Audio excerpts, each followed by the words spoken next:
Hey, do you feel like no matter what you do, you can't get ahead financially?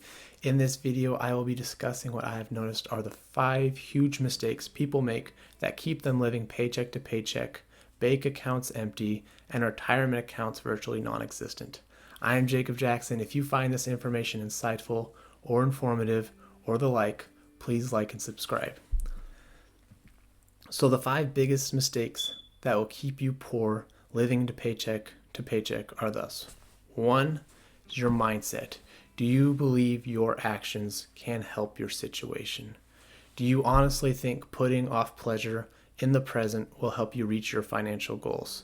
Do you think quality things are worth working extra hard for?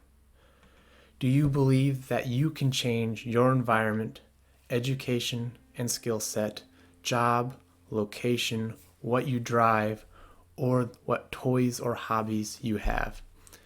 If you answer no to these questions, you are placing a box around you, potentially shutting out opportunities and limiting what you can achieve. Take ownership of your life and the circumstances that arise. Belief is a powerful tool and will help guide your thoughts and actions. If you lack this belief, you will continue to do financial suicidal actions. Number 2 is you remain in ignorance. You have no plan or idea of what's really going on. If you know you're the enemy and know yourself, you need not fear the results of 100 battles. If you know yourself but not the enemy, for every victory gained, you will also suffer a defeat.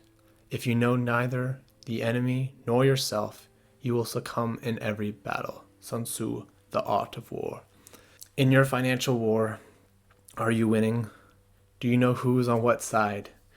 Do you send out scouts to see what is the upcoming obstacles?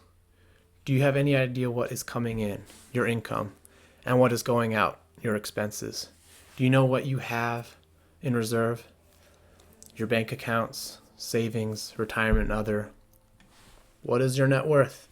If you can't answer these questions or access them within a few minutes, you are losing this war and potentially continuing to lose ground. Track this information, organize it. It takes time and effort, but it is worth the results. If you are unsure where to begin, start by educating yourself. Pick up a book, start to read and learn. You got this. So, number 3 is keeping up with the Joneses. This is through debt. According to the U.S. Census Bureau, the median household income in the United States hit $61,372 in 2017. This is almost a $20,000 increase from 2000, but the typical American household carries an average debt of $137,000.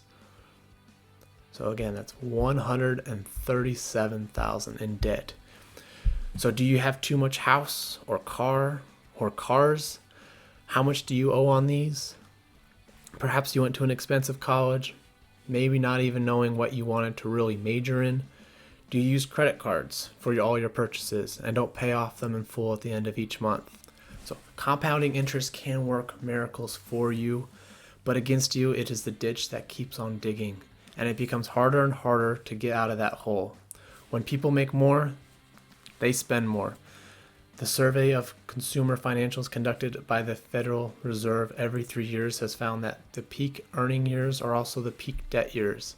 I'm going to attach a little graph showing this, but what looks under that, people under age 65, the average debt is about $67,400. For those 35 to 44, it's $133,100.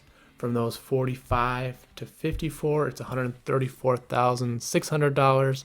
For those 55 to 64 years old, it's $108,300. Those 65 to 74, it's still $66,000 in debt.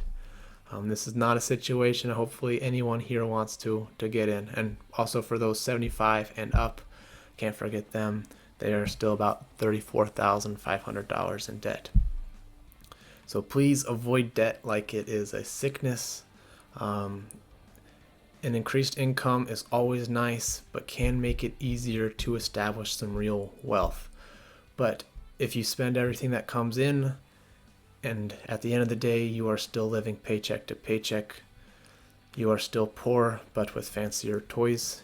Yes, that is nicer than just being straight up poor, but it is a wasted opportunity. Point number 4 is car payments. The average monthly car payment was $554 for the first quarter of 2019 for a new vehicle, and $391 for a used vehicle. These have a lifetime if you're paying for about 5.5 to 5.3 years respectively.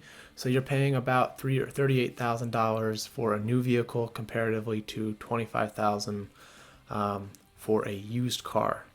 Remember earlier when I talked about the median household income being $62,175. So you're looking at about an average monthly take-home pay of $3,814. So when you look at that comparison, I'm going to pull out my little calculator here. You look 554, 3814. You're looking at about like 14.5% of your take-home pay being for a car payment, and that really eats up into what you can do to invest and to earn on that. And when you want to invest and save about 15% of your take-home pay, when you're already spending that on a car payment, it just really, it flat out sucks.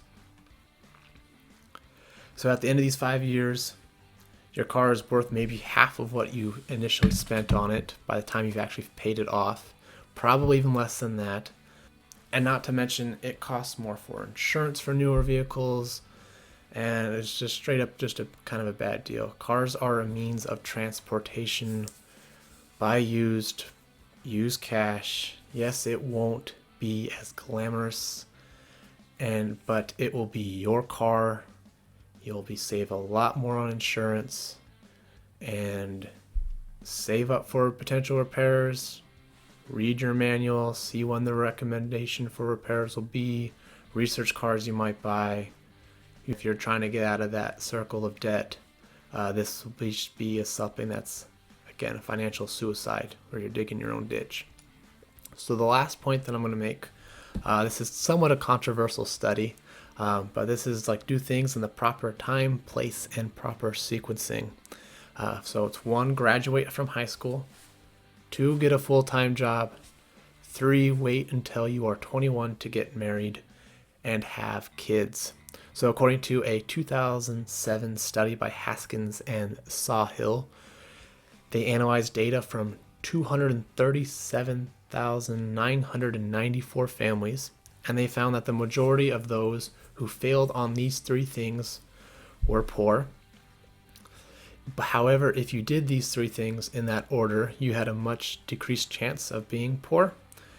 You may be in the middle class or lower middle class, but you weren't classified as poor. Life is not fair. I get this. Some people will have things easier due to their looks, family background, religion, family pedigree or history, and who they just simply know.